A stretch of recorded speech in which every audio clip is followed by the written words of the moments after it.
C'est après une nuit difficile au gré des disputes des voisins et des ronflements que nous nous sommes levés vers 6 h du matin, très fatigués mais hyper motivés. Parmi nos machines, nous avons sélectionné 4 détecteurs. Pour Vincent, il a pris son XP Gold Max et un disque Tornado. Pour ma compagne Maïté, nous avons pris un Tesoro de Léon avec son disque d'origine très polyvalent. Et quant à moi, j'ai décidé de renouveler avec le début avec un Garrett Euro ACE et un disque SEF. Bien entendu, j'ai gardé en réserve mon Minelab Mousquetaire. C'est juste après le lancement très remarqué du nouveau Equinox de Minelab que nous nous sommes dit mettons le cap sur le champ numéro 1. Et le premier trou, croyez-moi, on n'est pas près de l'oublier. Un son avec son Gold Max XP, très aigu, très profond. Et le son est confirmé avec mon disque SEF.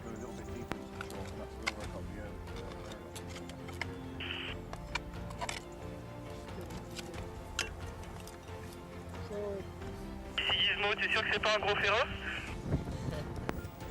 On est occupé justement à investiguer pour voir s'il s'agit d'un ferreux ou pas. Ici d'autres personnes sont autour, ça commence à faire de la curiosité et on va voir ce que ça donne. Mais les sons sont bons sur 2 détecteurs. Le Tesoro, lui, il ne le trouve pas, ça a l'air trop profond. Ramenez la mini-pelle? Un Anglais présent à proximité a prêté main forte avec son Minelab en fonction pinpoint. Il avait également un disque grande profondeur, mais bizarrement, le son a disparu et seul le Gold Max de Vincent continuait à sonner. Nous avons préféré abandonner. Le reste de la journée s'est passé littéralement sous notre nez. Aucune trouvaille de qualité, voyez par vous-même. Merdouille, mais ça sonnait pas trop mal, donc si ça sonnait pas trop mal, excusez-moi, si ça sonnait pas trop mal, ça veut dire qu'il y a quand même encore de l'espoir parce que si le signal il était bon, il n'a pas été déterré par quelqu'un d'autre, ou alors, et ça arrive malheureusement, même dans des compétitions aussi grandes, il a été remis en terre en fait. Donc voilà, c'est pas la première fois, Maïté qui est derrière la caméra peut confirmer, on trouve pas mal d'objets qui ont été déterrés, il y a des poubelles qui sont prévues à cet effet. Malgré ça, les gens jouent pas le jeu, donc on trouve que c'est un peu dommage. On est vraiment impressionné. Il n'y a pas 1 mètre carré sans trace de pas, donc c'est même étonnant d'avoir un son. Nous avons décidé de rejoindre nos amis de Détection Notre Passion dans les nouveaux champs ouverts uniquement le samedi et le dimanche. Pour eux aussi, la chance est restée de l'autre côté de la Manche. Un bouton, neutre, sans inscription, 2 modets, plutôt modernes, et le reste d'une romaine. Mais tout cela sur une seule matinée. On peut dire que le butin est maigre, et c'est le ressenti de toutes les personnes avec qui nous avons pu échanger quelques mots. Moi, one penny. One penny. Ok. C'est ainsi que notre morale, déjà amoindrie par la fatigue, a vraiment chuté au niveau 0. Nous étions véritablement découragés. De plus, la météo, comme vous pouvez le voir, n'était pas forcément au beau fixe. Il ne restait plus que quelques détectoristes dans les champs, alors qu'il n'était que 16 h. Juste ici, un papa avec son fiston qui se sont amusés à tenter de déterrer, sans doute, une pièce agricole moderne. Ceci qui a été détecté et qui a été laissé évidemment sur le côté en surface, donc voilà. Et au moment où on est venu donc pour jeter, puisqu'il y a comme vous pouvez le voir des petites mannes qui sont prévues à cet effet, et bien regardez ce qu'on a trouvé dans le panier à merdouille. Alors vous pensez bien, lorsque l'on ne fait aucune monnaie et qu'on en trouve une dans un panier à merdouille, eh bien il ne nous en faut pas plus pour décider de suivre le mouvement et de se diriger avec même les organisateurs en direction donc du village, là où se trouvaient tous les stands et notamment les exposants. Les exposants en détectival, c'est un peu la trouvaille pour tous les participants. C'est l'idéal pour découvrir toutes les tendances mais aussi les nouveautés.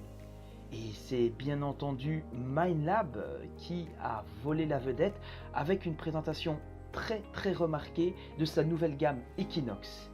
Il y avait également la possibilité d'ailleurs de tester en conditions réelles ce nouvel engin puisqu'un prototype avait été largué en parachute le jour même.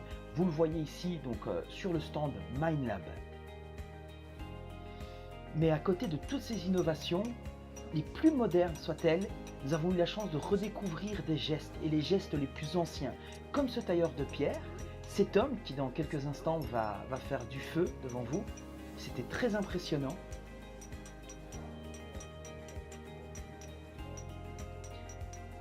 Notez également la présence d'un forgeron, d'un potier ainsi que d'un cordonnier. Qu'il est amusant de voir des objets anciens dans un état neuf. C'est ainsi que s'est terminée notre première journée au Détectival.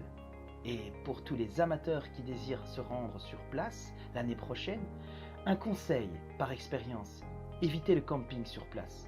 En plus d'avoir passé une première nuit très difficile, nous nous sommes fait littéralement agresser par nos voisins de tente qui, trop éméchés par le festival, se sont amusés à sauter sur notre tente et à causer de nombreux dégâts. Le lendemain matin, nous décidons de changer de stratégie. Cap sur les champs les plus éloignés des exposants et de l'animation. Le but était de peut-être trouver par chance des endroits pas trop rincés. C'était l'occasion aussi pour moi de ressortir mon Minelab, mais qui malheureusement ne m'a pas forcément porté chance. Sur place, nous avons effectivement remarqué une quantité moins importante de traces de pas. Mais c'est pas pour autant que les incivilités n'étaient pas de nouveau présentes. Il ramasse rien en fait. Il ne ramasse strictement rien. Alors enfin un son prometteur. Moi sur le de Léon, l'indice est à 56, parfois 60, 62. Donc on va voir. Et bingo, regardez. Enfin du live, regardez. Comme quoi le champ là, il est prometteur. Le champ il n'a pas été rincé. Écusson anglais, tu peux me le donner? On va regarder pour faire une petite mise au point, on va en faire profiter.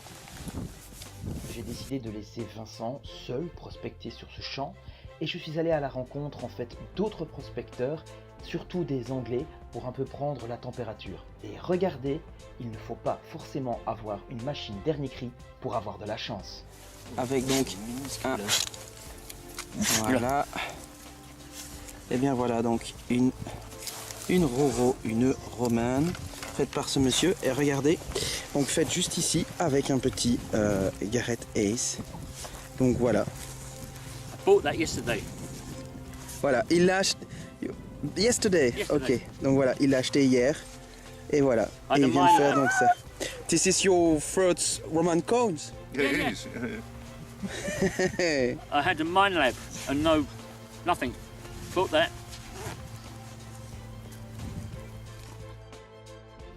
Et bien voilà, notre vidéo touche à sa fin. Nous espérons qu'elle vous a permis d'avoir un autre regard sur le Détectival, un regard un peu moins chanceux évidemment que les nombreuses photos partagées par les boutiques sur internet.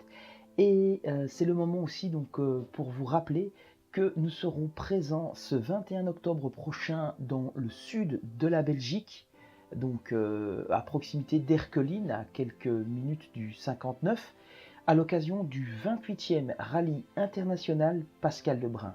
Cette année, c'est plus de 10 000 € de lots qui seront donc mis à disposition, ainsi qu'une initiation à la radiesthésie. C'est vraiment le moment immanquable en Belgique pour cette fin d'année au niveau détection. Et on rappelle également ce grand concours en partenariat avec les organisateurs qui se tient actuellement sur notre page Facebook. Il vous suffit de partager le flyers et vous serez peut-être l'un ou l'une future gagnant d'un Pro Pointer Garrett modèle AT. On vous dit à très bientôt et n'oubliez pas de vous abonner sur notre page afin d'avoir les prochaines vidéos en notification directement. À bientôt.